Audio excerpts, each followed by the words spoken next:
तो आज का टॉपिक हम स्टार्ट करते हैं। तो आज का टॉपिक है अंजाइना पेक्टोरिस।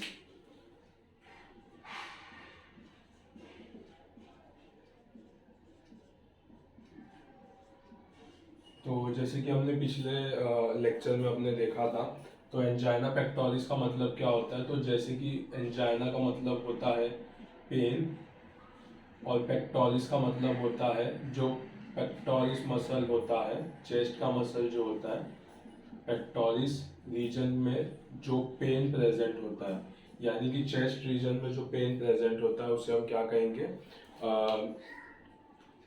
Angina pectoris. तो इसका डेफिनेशन क्या है एंजाइना पेक्टोरिस का। तो उसका डेफिनेशन कुछ इस तरह है: पैराऑक्साइस्मल पेन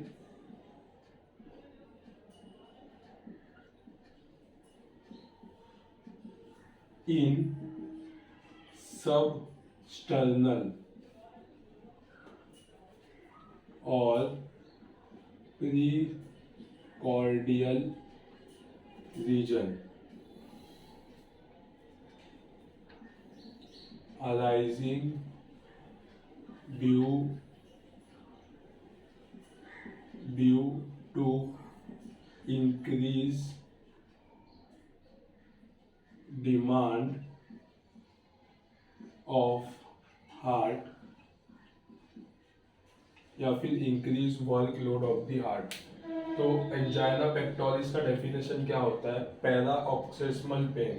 पैराऑक्सिस्मल मतलब क्या होता है?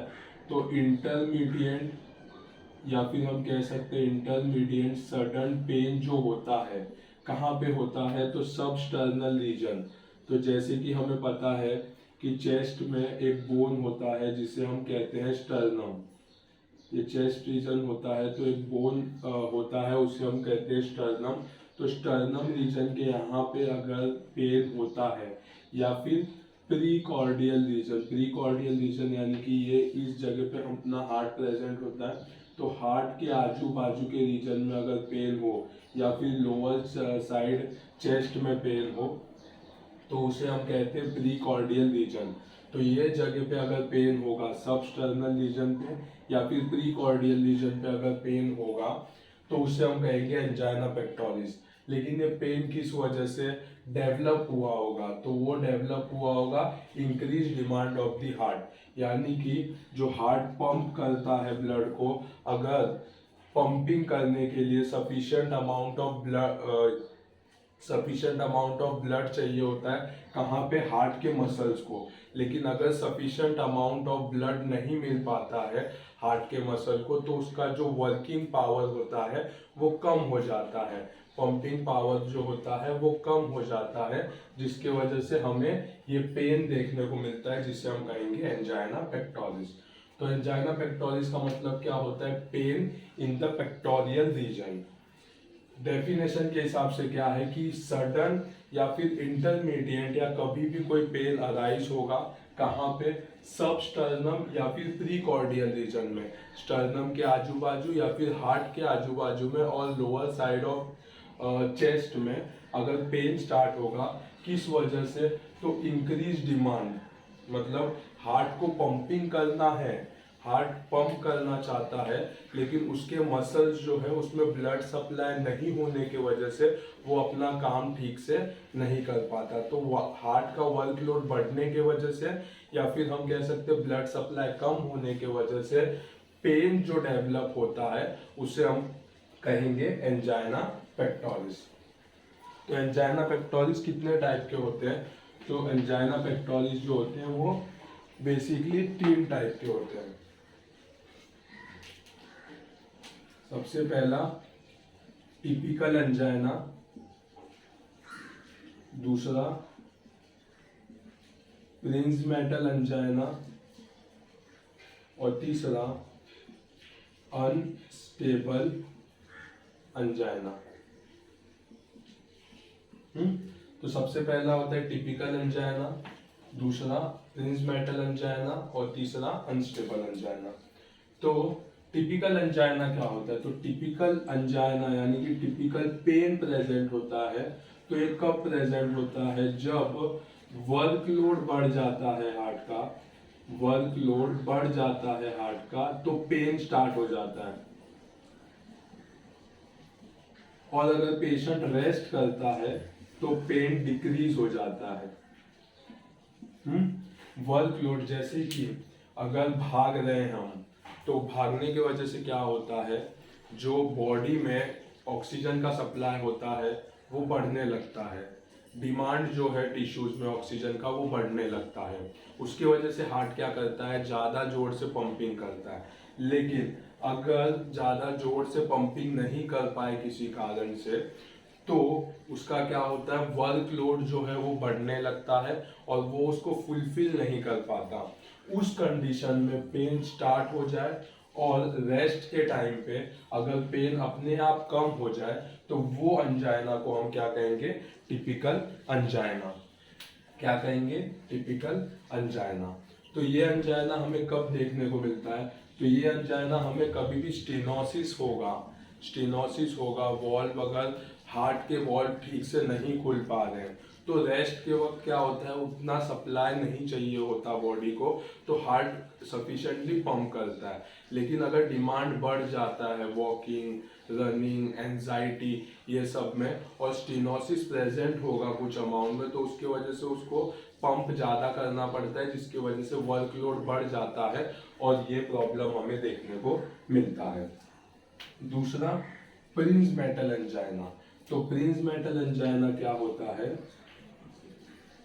कि अगर वर्कलोड बढ़ गया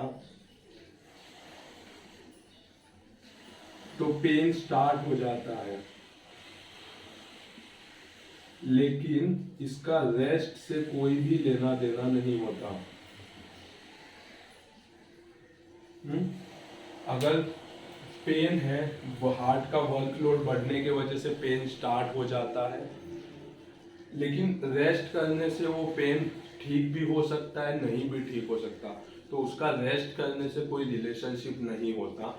तो ऐसे कंडीशन को हम कहेंगे प्रिंस मेटल अंजाइना। ये हमें कब देखने को मिलेगा, तो ये हमें देखने को मिलता है वैसोस्पाज्म में। किसमें, वैसोस्पाज्म में। तो जैसे कि मैंने कहा था कि ये आर्टरी है, किसी कारण से अगर ये आर्टरी में बीच में कॉन्स्ट्रिक्शंस आ जाएंगे, तो इस कंडीशन को हम कहेंगे वैसोस्पाज्म। स्पाज्म मतलब क्या होता है, कॉन्ट्रैक्ट होना। अगर आर्टरी कॉन्ट्रैक्ट हो जाती है तो उसकी वजह से बीच में जो है वो स्पेस कम हो जाता है ब्लड फ्लो के लिए, तो ऐसे कंडीशन में ये चीज देखने मिलता है। तो प्रिंस मेटल एंजाइना हमें किस में देखने मिलेगा, वर्कलोड अगर बढ़ता है तो हमें पेन पता चलेगा, लेकिन रेस्ट करने के बाद भी वो ठीक होगा कि नहीं वो नहीं बोल सकते, उसका कोई रिलेशन रेस्ट से नहीं होता। तीसरा, अनस्टेबल एंजाइना। तो अनस्टेबल एंजाइना हमें किसे कहते हैं, तो अनस्टेबल एंजाइना उस कंडीशन में कहते हैं जिसमें वर्कलोड में भी वर्कलोड में पेन स्टार्ट हो जाता है, लेकिन रेस्ट करने पे भी ठीक नहीं होता, और वो कंटिन्यूअसली चलते रहता है कुछ टाइम के लिए। तो अनस्टेबल एंजाइना किसे कहेंगे कि वर्कलोड बढ़ जाता है हार्ट का तो पेन स्टार्ट होता है, लेकिन रेस्ट करने पे भी या रेस्टिंग पोजीशन पे भी रिलीफ नहीं मिलेगा, तो हम उसे कहेंगे अनस्टेबल एंजाइना। तो ये 3 टाइप के अंजाइना है। टिपिकल अंजाइना, वर्कलोड बढ़ेगा तो पेन स्टार्ट होगा, रेस्ट करने पे पेन कम हो जाएगा। प्रिंस मेटल अंजाइना, वर्कलोड बढ़ने पे पेन स्टार्ट होगा, लेकिन रेस्ट करने से ठीक होगा, इसका कोई रिलेशन नहीं है। तीसरा, अनस्टेबल एंजाइना, इसमें वर्कलोड करते हुए पेन बढ़ेगा, लेकिन रेस्ट करने के बाद भी पेन कम नहीं होगा, तो हमें उसे कहते हैं अनस्टेबल एंजाइना। एक टर्म है जिसे हम कहते हैं एक्यूट कोरोनरी सिंड्रोम। तो एक्यूट कोरोनरी सिंड्रोम एक टर्म होता है जिसमें ट्रायड होता है, अनस्टेबल अंजाइना, मायोकार्डियल इंफार्क्शन और सडन कार्डियक अरेस्ट।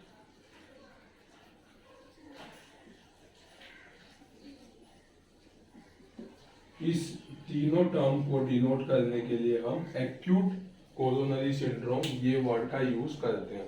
तो एक्यूट कोरोनरी सिंड्रोम क्या होता है? ये ट्रायड होता है, अनस्टेबल अंजाइना, मायोकार्डियल इंफार्क्शन और सडन कार्डियक अरेस्ट का। तो ये सब चीज हमें ध्यान में रखना है। इसके बाद हम देखेंगे एक्यूट मायोकार्डियल इंफार्क्शन के बारे में। जैसे हमने लास्ट लेक्चर में मायोकार्डियल इस्चेमिया के बारे में पढ़ा था, तो अभी हम मायोकार्डियल इंफार्क्शन के बारे में देखेंगे।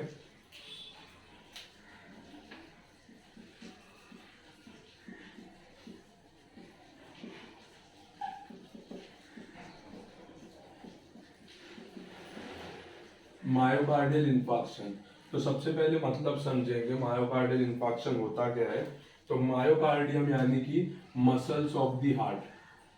क्या होता है? Muscles of heart. और इंफार्क्शन मतलब क्या होता है? Stoppage of blood to heart muscles. अभी हम हार्ट के बारे में बात करें तो हार्ट मसल्स ही कहेंगे। यानी कि इंफार्क्शन क्या होता है? Complete stoppage of the blood to the muscles. Muscles को अगर कंप्लीट स्टॉप हो जाएगा ब्लड तो हम उसे कहेंगे इंफार्क्शन। और मायोकार्डियम में अगर होता है, मसल्स हार्ट के मसल्स में होता है, तो हम उसे कहेंगे मायोकार्डियल इंफार्क्शन। तो जैसे कि हमने पिछली बार देखा था कि हार्ट में हार्ट का पंपिंग होने के लिए जो हार्ट का वॉल्व, जो हार्ट में मसल्स प्रेजेंट होते हैं, जो मसल्स प्रेजेंट होते हैं, इसको पंप होने के लिए ऑक्सीजनेटेड ब्लड की जरूरत होती है। जो कहाँ से मिलता है? तो एओर्टा जो जाता है उसमें से कोरोनरी आर्टरीज निकलते हैं। क्या निकलते हैं? Coronary arteries. एक राइट कोरोनरी आर्टरी निकलता है और एक लेफ्ट कोरोनरी आर्टरी निकलता है। और ये क्या करते हैं कि हार्ट मसल को ब्लड सप्लाई करते हैं। वो क्या करेंगे? यहाँ से आके हार्ट मसल को ब्लड सप्लाई करेंगे।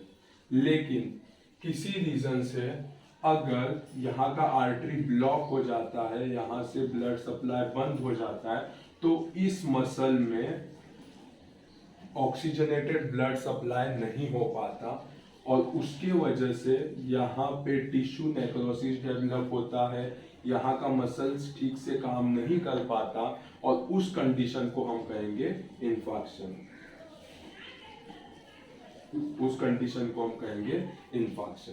तो मायोकार्डियल इंफार्क्शन क्या होता है? Complete stoppage of the blood to the muscles of the heart. जिस साइड के मसल्स में ब्लड स्टॉप हो जाएगा जाना, ऑक्सीजनेटेड ब्लड, उसके वजह से उसका काम ठीक से नहीं हो पाएगा, ऐसे कंडीशन को हम कहेंगे मायोकार्डियल इंफार्क्शन। इसे कॉमन लैंग्वेज में हम हार्ट अटैक भी कहते हैं। क्या कहेंगे? Heart attack. तो मायोकार्डियल इंफार्क्शन का मतलब होता है हार्ट अटैक या फिर complete stoppage of the blood. दूसरा चीज अब हम देखेंगे कॉजेज के बारे में कि इसका कॉजेज क्या क्या होता है। तो कॉजेज में सबसे पहले आता है मायोकार्डियल इस्चेमिया। Myocardial ischaemia. दूसरा आता है rupture of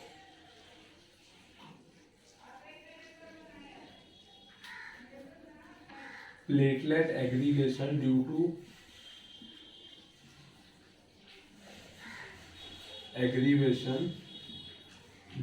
to rupture of atheromatous plaque। तीसरा आएगा coronary thrombosis non atherosclerotic cause. तो कॉजेज में क्या क्या आएगा, मायोकार्डियल इन्फार्क्शन का मतलब होता है complete stoppage of the blood to the muscles of the heart. Myocardial ischaemia के बारे में हमने पढ़ा था, तो कॉजेज में सबसे पहले क्या आएगा, मायोकार्डियल इस्चेमिया, यानी कि decrease blood supply to the muscles of the heart. तो सबसे पहले कॉज क्या क्या है, मायोकार्डियल इस्चेमिया होगा, धीरे धीरे वो प्रोग्रेस करेगा मायोकार्डियल इन्फार्क्शन में। तो मायोकार्डियल इस्चेमिया कब होता है,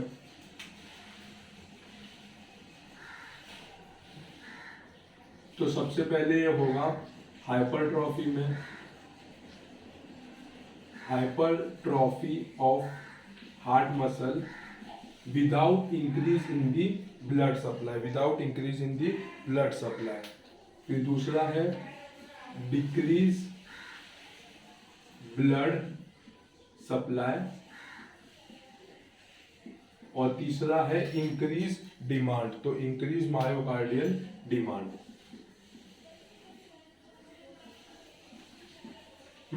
तो सबसे पहले मायोकार्डियल इस्चेमिया में कॉजेज क्या क्या आएंगे, तो आएगा हाइपरट्रॉफी ऑफ हार्ट।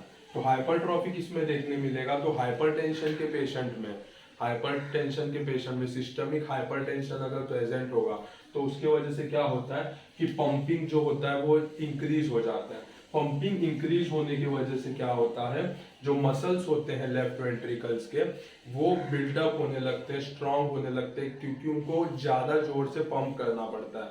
तो उस कंडीशन को हम कहेंगे हाइपरट्रॉफी, यानी कि मसल्स जो है वो बढ़ने लगते हैं, तो हाइपरट्रॉफी होता है हार्ट का। हाइपरट्रॉफी होता है लेकिन उनका जो रिक्वायरमेंट है ब्लड का, जो मसल्स का रिक्वायरमेंट है, पहले 2 mm का मसल्स अगर रहेगा तो उसमें जितना सप्लाई होता है, बाद में 4 mm के बाद 4 mm का अगर मसल हो जाता है लेकिन सप्लाई उतना ही पहले जैसा होता है, तो वो पूरी तरह से फुलफिल नहीं कर पाता उसके नीड को, मसल्स के नीड को। तो ऐसे कंडीशन में भी हमें मायोकार्डियल इस्चेमिया, धीरे धीरे मायोकार्डियल इन्फार्क्शन देखने को मिलता है। फिर डिक्रीज्ड ब्लड फ्लो, किसी कारण से अगर कोई ऑब्स्ट्रक्शन हुआ, किसी कारण से अगर ब्लड सप्लाई ठीक से नहीं मिल पाता है तो भी हमें मायोकार्डियल इस्चेमिया देखने मिलता है। और इंक्रीज डिमांड, जैसे कि मैंने कहा पंपिंग फास्ट अगर हो जाएगा तो क्या होता है, मसल्स में ऑक्सीजन का रिक्वायरमेंट बढ़ जाता है, और ऑक्सीजन का रिक्वायरमेंट फुलफिल करने के लिए अगर ब्लड अच्छे से नहीं आएगा तो फिर भी हमें मायोकार्डियल इस्चेमिया देखने मिलेगा और फिर इन्फार्क्शन देखने मिलेगा। दूसरा कॉज है platelet aggregation due to the rupture of atheromatous plaque. तो जैसे कि मैं अथेरोमेटस के बारे में बताया था, अथेरोस्क्लेरोसिस के बारे में बताया था कि लिपिड डिपोजिशन होने लगता है। क्या होता है, लिपिड का डिपोजिशन होने लगता है। तो जैसे कि ये एक आर्टरी है, आर्टरी में लिपिड डिपोजिशन हुए हैं, लेकिन इसका रप्चर होने की वजह से, प्लेग क्या होता है, हाई ब्लड फ्लो की वजह से रप्चर होता है, रप्चर की वजह से ब्लीडिंग स्टार्ट होने के चांसेस होते हैं। तो जो ब्लड में प्लेटलेट प्रेजेंट होते हैं वो प्लेटलेट क्या होते हैं, यहाँ पे आके एग्रीवेट होने लगते हैं। एग्रीवेट होने के बाद वो स्टॉप करते हैं ब्लड को, और यहाँ पे जैसे कि हमने देखा था एक एंजाइम होता है थ्रोम्बोक्सिन A2 जो क्या करता है, वैसोस्पाज्म का काम करता है। तो उसके वैसोस्पाज्म करने की वजह से क्या होता है, ब्लड सप्लाई आगे की तरफ नहीं जा पाता, और उसकी वजह से हमें मायोकार्डियल इन्फार्क्शन देखने को मिलता है। तो दूसरा कॉज है platelet aggregation due to rupture of atheromatous plaque. तीसरा कोरोनरी थ्रोम्बोसिस, किधर बॉडी पे दूसरे जगह पे थ्रोम्बस फॉर्मेशन होगा, क्लॉट फॉर्मेशन होगा, और हाई प्रेशर की वजह से अगर वो आके किसी भी कोरोनरी आर्टरी को ऑब्स्ट्रक्ट कर देगा तो उसे हम कहेंगे कोरोनरी थ्रोम्बोसिस, जिसकी वजह से हमें मायोकार्डियल इन्फार्क्शन देखने मिलेगा। और लास्ट है नॉन अथेरोस्क्लेरोटिक कॉज। तो जैसे कि हमने पिछली बार भी देखा था, नॉन अथेरोस्क्लेरोटिक में क्या क्या आएगा, एक तो ट्रॉमा आएगा, ट्रॉमा, या फिर एक्सटर्नल कॉम्प्रेशन,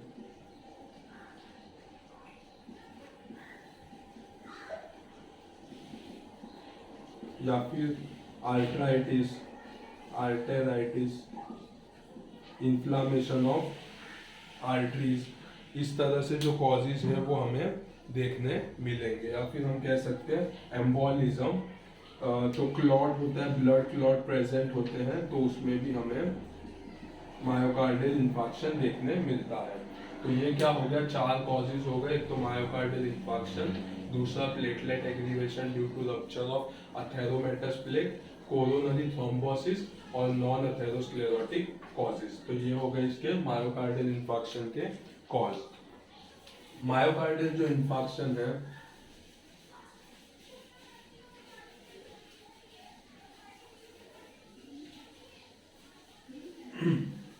वो 2 चीज में देखने मिलते हैं। मायोकार्डियल इंफार्क्शन 2 टाइप के होते हैं। एक तो होता है ट्रांस म्यूरल और दूसरा होता है सब एंडोकार्डियल। मोस्ट प्रोबेबली ट्रांसम्यूरल को हम मायोकार्डियल इंफार्क्शन बोलते हैं और सब एंडोकार्डियल को क्या कहते हैं, मायोकार्डियल इस्चेमिया। ट्रांसम्यूरल क्या होता है, तो कंप्लीट स्टॉपेज ऑफ ब्लड। मतलब अगर हार्ट मसल में ब्लड पूरी तरह से स्टॉप हो जाएगा तो हम उसे कहेंगे, हार्ट मसल्स में ब्लड सप्लाई पूरी तरह से स्टॉप हो जाएगा तो हम उसे कहेंगे ट्रांसम्यूरल। और अगर इनर 2/3 या फिर हाफ में ब्लड सप्लाई स्टॉप हो गया तो हम उसे कहेंगे सब एंडोकार्डियल। सब एंडोकार्डियल रीजन कहेंगे जिसमें क्या होगा, जो मसल्स है, जैसे कि ये एक मसल है, ये बाहर से क्या हो रहा है, यहाँ से कोरोनरी आर्टरी आ रहे हैं और यहाँ से ब्लड सप्लाई करेंगे। लेकिन अगर कंप्लीट स्टॉपेज है, यहाँ पे ही कोई ऑक्लूजन होने की वजह से आगे की तरफ ब्लड नहीं जा पा रहा है, तो हम इस कंडीशन को कहेंगे ट्रांसम्यूरल। लेकिन यहाँ से ब्लड आ रहा है और कुछ इस साइड पे जाके ऑक्लूड हो जाता है, जिसकी वजह से आगे के 2/3 यानी कि अंदर के 2/3 या फिर हाफ पार्ट मसल में ब्लड सप्लाई नहीं होगा, तो इस कंडीशन को हम कहेंगे सब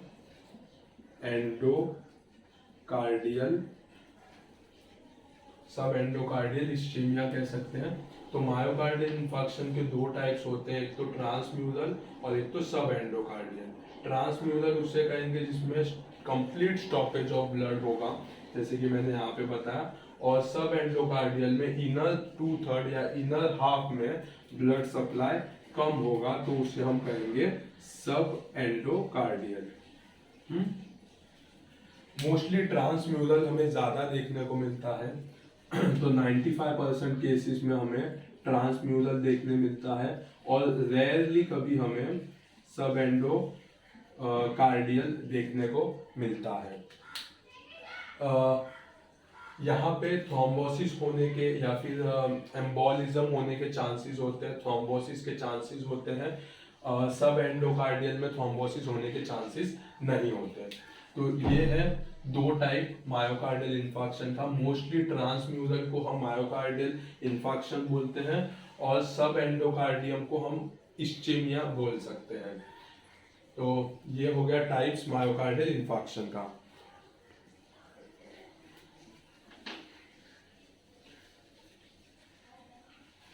दूसरा चीज, अभी हम टाइप देखेंगे कि कितने कितने टाइप का, किस किस के हिसाब से कितने टाइप का इंफार्क्ट हो सकता है, कितने टाइप का इंफार्क्ट हो सकता है।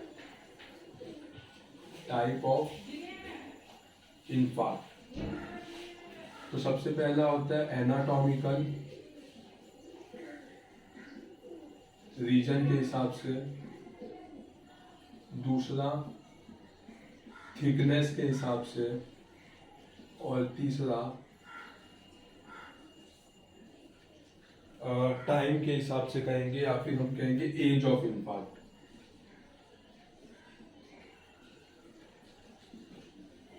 तो सबसे पहले क्या है, एनाटॉमिकल रीजन। तो हार्ट का कौन से साइड पे ब्लड सप्लाई कम हो गया है जिसके वजह से वहां पे इन्फेक्शन आ गया है। तो जो साइड होता है एनाटॉमिकल रीजन के हिसाब से, तो वो होता है एंटीरियर, पोस्टीरियर, लेटरल, इंफीरियर, एंटीरियोलेटरल, इंफीरियोलेटरल, ऐसा करके एनाटॉमिकल रीजन्स होते हैं।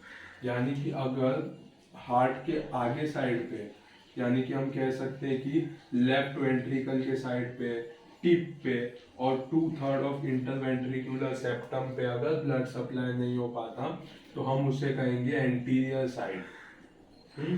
अगर आरसीए में ब्लॉकेज होने की वजह से राइट साइड के वेंट्रिकल्स में ब्लड सप्लाई नहीं हो पाएगा तो हम उसे कहेंगे इंफीरियर साइड। तो इस तरह से एनाटॉमिकल रीजन के हिसाब से इंफाक्ट होता है कि कौन से रीजन में ब्लड सप्लाई कम हुआ है, उसके ऊपर से उसका नेमिंग किया जाता है। दूसरा, थिकनेस के हिसाब से दो टाइप का होता है, एक तो ट्रांसम्यूरल और एक सब एंडोकार्डियल। तो जैसे कि मैंने बताया, अगर कंप्लीट स्टॉपेज होगा ब्लड का तो ट्रांसम्यूरल कहेंगे। अगर इनर 2/3 या फिर हाफ में हार्ट मसल में ब्लड सप्लाई नहीं होगा तो हम कहेंगे सब एंडोकार्डियल। और तीसरा, एज ऑफ इन्फार्क्ट, इसमें दो आएगा, एक तो एक्यूट सडन ऑनसेट और एक तो है क्रोनिक, यानी कि धीरे धीरे डेवलप हुआ। तो इस तरह से टाइप ऑफ इन्फार्क्ट में 3 आते हैं एनाटॉमिकल रीजन के हिसाब से, थिकनेस ऑफ हार्ट मसल्स और एज ऑफ इन्फार्क्ट के हिसाब से। एनाटॉमिकल रीजन के हिसाब से आएगा एंटीरियर, पोस्टीरियर, इंफीरियर, लेटरल, एंटीरियोलेटरल, इंफीरियोलेटरल, इस हिसाब से आएगा। थिकनेस के हिसाब से 2 आता है, एक ट्रांसम्यूरल कंप्लीट स्टॉपेज और एक सब एंडोकार्डियल जिसमें इनर 2/3 या हाफ मसल में ब्लड सप्लाई नहीं होता। और तीसरा, एज ऑफ इन्फार्क्ट, उसके हिसाब से एक्यूट या फिर सडन ऑनसेट और क्रॉनिक या फिर हम कह सकते हैं धीरे धीरे डेवलप हुआ या फिर लेट ऑनसेट। तो ये क्या हो गया, type of infarct.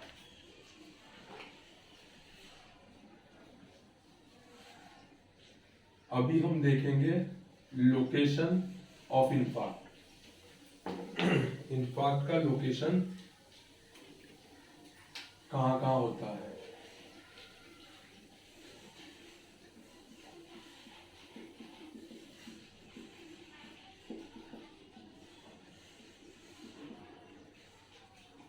Location of infarct, तो जैसे कि हमें पता है कि कोरोनरी जो आर्टरीज है, coronary arteries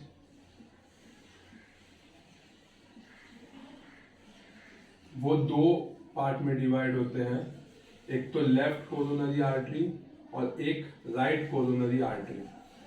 left coronary artery जो है वो डिवाइड होता है लेफ्ट एंटीरियो डिसेंडिंग आर्टरी और लेफ्ट सर्कमफ्लेक्स आर्टरी। और आरसीए वो डिवाइड नहीं होता है, वो स्मॉलर ब्रांचेज में डिवाइड होता है। तो लोकेशन ऑफ इन्फार्क्ट कैसे पता चलेगा, ये 3 आर्टरीज है, ये मेन होते हैं। तो कहाँ पे इन्फार्क्ट होने के वजह से, कौन से पार्ट में इन्फार्क्ट होने के वजह से, कौन से ब्रांच का इन्फार्क्ट है, ये कैसे पता चलेगा। तो अगर हम कहेंगे कि लेफ्ट वेंट्रिकल के मसल को ब्लड सप्लाई नहीं हो रहा है या फिर एपेक्स को नहीं हो रहा है ब्लड सप्लाई एपेक्स को में, या फिर हम कह सकते हैं 2/3 of interventricular septum, anterior 2/3 of interventricular septum जो है एंटीरियर 2/3 का, ये जगह पे ब्लड सप्लाई नहीं हो रहा है तो समझना चाहिए कि एलएडी यानी कि लेफ्ट एंटीरियो डिसेंडिंग आर्टरी में इन्फार्क्ट है, यानी कि इसमें ब्लॉकेज प्रेजेंट है। तो लोकेशन ऑफ इन्फार्क्ट का मतलब क्या हुआ कि इन्फार्क्ट जो है किसी भी कारण से ब्लड सप्लाई कहाँ पे, कौन से रीजन में नहीं जा पा रहा है। अगर लेफ्ट एंटीरियो डिसेंडिंग आर्टरी में इंफार्क्ट है, ऑक्लूजन है, तो क्या होगा, लेफ्ट वेंट्रिकल्स में ब्लड सप्लाई नहीं होगा, लेफ्ट वेंट्रिकल के मसल में, उसके एपेक्स में ब्लड सप्लाई नहीं होगा, और एंटीरियर 2/3 ऑफ इंटरवेंट्रिकुलर सेप्टम में ब्लड सप्लाई नहीं होगा। दूसरा, लेफ्ट सर्कमफ्लेक्स आर्टरी में अगर ऑक्लूजन है तो क्या होगा, लेटरल साइड जो है, lateral side of left ventricle में और कुछ पोस्टीरियर साइड में ब्लड सप्लाई नहीं हो पाएंगे। और अगर राइट कोरोनरी आर्टरी में ऑक्लूजन है तो right ventricles, posterior part of ventricle और कुछ अमाउंट में राइट एट्रियम में ब्लड सप्लाई नहीं हो पाएगा। यानी कि इंफाक्शन होने की वजह से अगर एलएडी में ऑक्लूजन है, एलएडी लेफ्ट एंटीरियो डिसेंडिंग आर्टरी में ऑक्लूजन है, तो लेफ्ट वेंट्रिकल के मसल में, एपेक्स में और एंटीरियर 2/3 ऑफ इंटरवेंट्रिकुलर सेप्टम में ब्लड सप्लाई नहीं होगा। अगर लेफ्ट सर्कमफ्लेक्स आर्टरी में ऑक्लूजन है तो lateral side of left ventricle और पोस्टीरियर साइड में ब्लड सप्लाई नहीं होगा। और अगर राइट वेंट्रिकल में ब्लड सप्लाई, अगर राइट कोरोनरी आर्टरी में ऑक्लूजन है तो राइट वेंट्रिकल्स में, पोस्टीरियर पार्ट में और कुछ अमाउंट में राइट एट्रियम में ब्लड सप्लाई नहीं होगा। तो ये क्या हो गया, लोकेशन ऑफ इंफार्क्ट।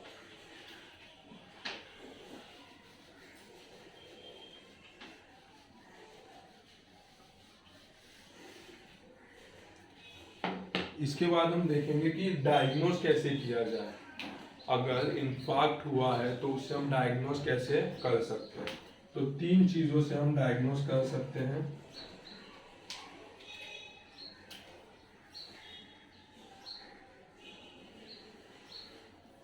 सबसे पहला क्लिनिकल फीचर,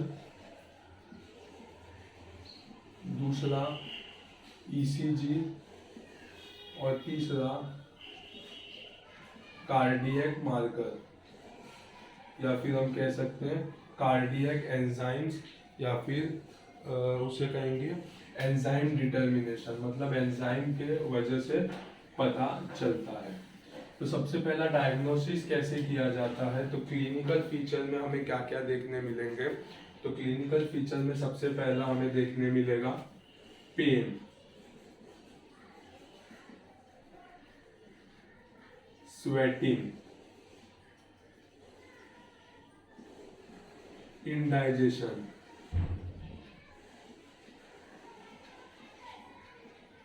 शॉक,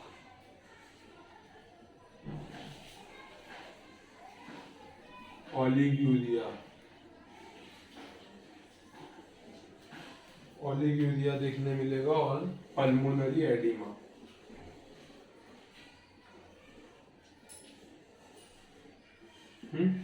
तो सबसे पहले क्लिनिकल फीचर में क्या देखने मिलेगा, पेन। तो जैसे कि मैंने कहा था, पेन स्टार्ट होगा हार्ट रीजन के पास। तो ये कैसा होगा, सडन पेन होगा, severe pain, sudden severe pen होगा। कहाँ पे, तो सबस्टर्नम या फिर पेरिकॉर्डियल रीजन पे, जो कि रेडिएट करेगा left arm, left side shoulder, left arm, left side of jaw, और कभी कभार राइट आर्म पे भी रेडिएट करेगा। तो पेन जो होगा वो कैसा होगा, sudden severe pain, substernal precordial region pain होगा, जो रेडिएट करेगा left shoulder, left arm, left jaw और राइट साइड शोल्डर पे। दूसरा स्वेटिंग, प्रोफ्यूज स्वेटिंग चालू होगा, काफी ज्यादा पसीना आने लगेगा। तीसरा इंडाइजेशन, तो जैसे एसिडिटी होता है, हार्ट बर्निंग होता है, नोशिया, वॉमिटिंग, ये सब फीचर्स हमें देखने को मिलेंगे। उसके बाद शॉक, जैसे कि हमें पता है कि अगर इंफार्क्ट होने की वजह से ब्लड सप्लाई मसल्स को कम जाने की वजह से क्या होगा, मसल्स जो है हार्ट का वो पंप नहीं कर पाएगा। पंप नहीं करने की वजह से क्या होगा, तो बीपी ड्रॉप होने लगेगा।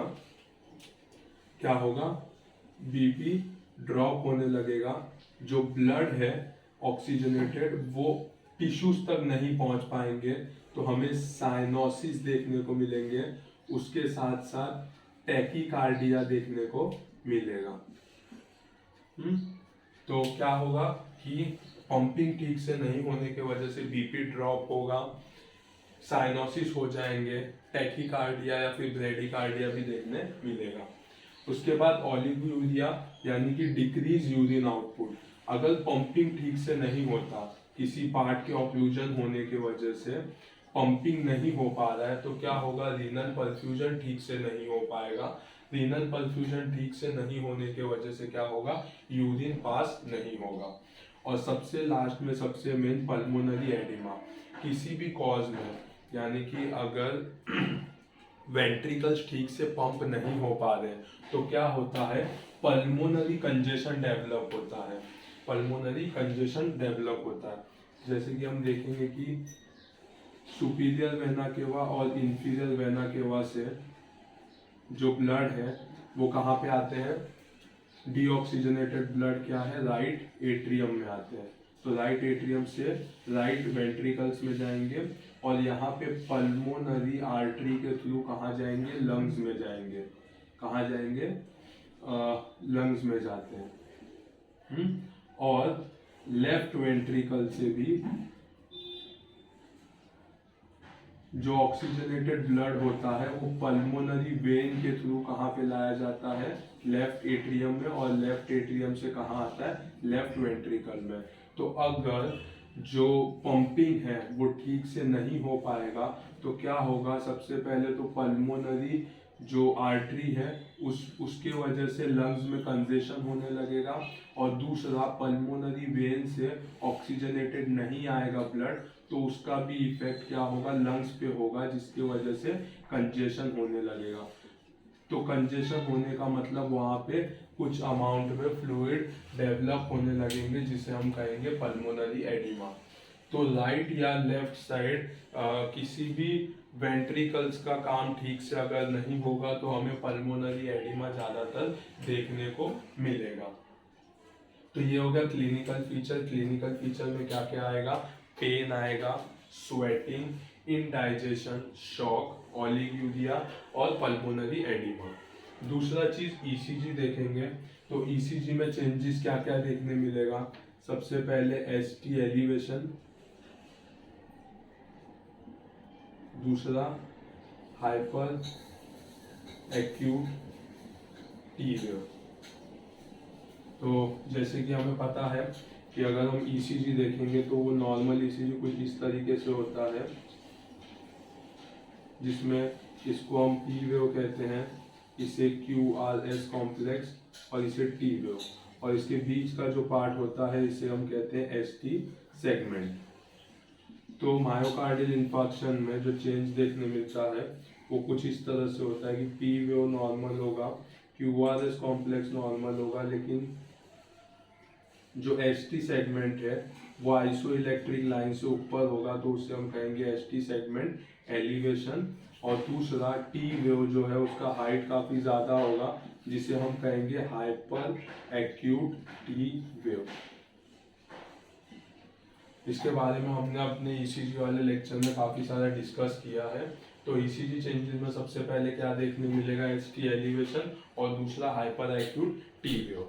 इसके बाद कंफर्म करना है कि नहीं कि मायोकार्डियल इंफार्क्शन है कि नहीं, ऑक्लूजन है कि नहीं, तो उसके लिए कार्डियक मार्कर या फिर एंजाइम्स होते हैं जो अगर डिटेक्ट हो ब्लड में तो हमें ये पता चलना चाहिए कि मायोकार्डियल इंफार्क्शन हुआ है। तो ऐसे कौन कौन से एंजाइम्स हैं जिसकी वजह से पता चलता है, तो सबसे पहले क्रिएटिन फॉस्फोकाइनेज,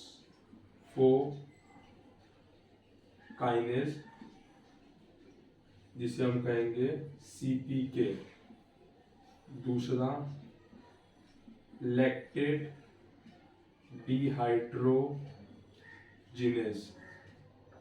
जिसे हम कहेंगे LDH, तीसरा ट्रोपोनिन,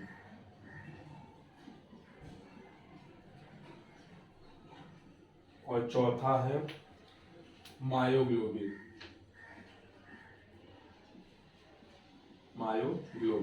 तो कितने एंजाइम्स है, ये 4 मेन एंजाइम्स है। सबसे पहला क्रिएटिन फॉस्फोकाइनेस जिसे हम कहते हैं CPK, दूसरा लैक्टेट डिहाइड्रोजिनेस जिसे हम कहते हैं LDH, फिर ट्रोपोनिन और मायोग्लोबिन।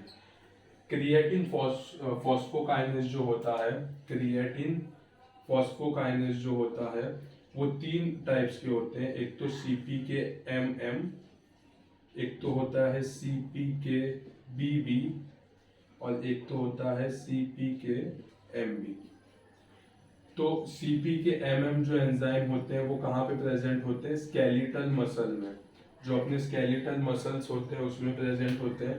CPK-BB प्रेजेंट होता है ब्रेन और लंग्स में, लेकिन CPK-MB है वो कार्डियक स्पेसिफिक होता है, यानी कि कार्डियक में प्रेजेंट होता है।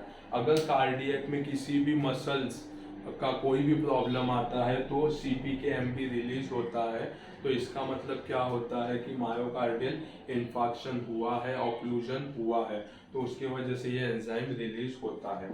ये एंजाइम इन्फार्क्शन होने के 4 से 6 घंटे के बाद रिलीज होता है और वो 48 आवर्स तक ब्लड में रहता है। कितना? 48 आवर्स तक ब्लड में रहता है। 4-6 घंटे के बाद ये एंजाइम डिटेक्ट होने लगते हैं और 48 आवर्स तक ये ब्लड में प्रेजेंट होते हैं। तो ये एंजाइम है क्रिएटिन फॉस्फोकाइनेस, जिसके 3 टाइप होते हैं। CPK-MM जो स्केलेटल मसल्स में मिलते हैं, CPK-BB जो ब्रेन और लंग्स में मिलते हैं, और CPK-MB जो कार्डियक स्पेसिफिक होता है, जो कार्डियक मसल्स में पाए जाते हैं। दूसरा है लैक्टेट डिहाइड्रोजिनेस। लैक्टेट डिहाइड्रोजिनेस एक टाइप का एंजाइम है जो कि पाया जाता है कार्डियक मसल्स में भी, जिसके 2 टाइप होते हैं, एक तो LDH1 और दूसरा होता है LDH2। तो कभी भी LDH जो है वो मायोकार्डियल इन्फार्क्शन में 24 घंटे के बाद राइज होता है।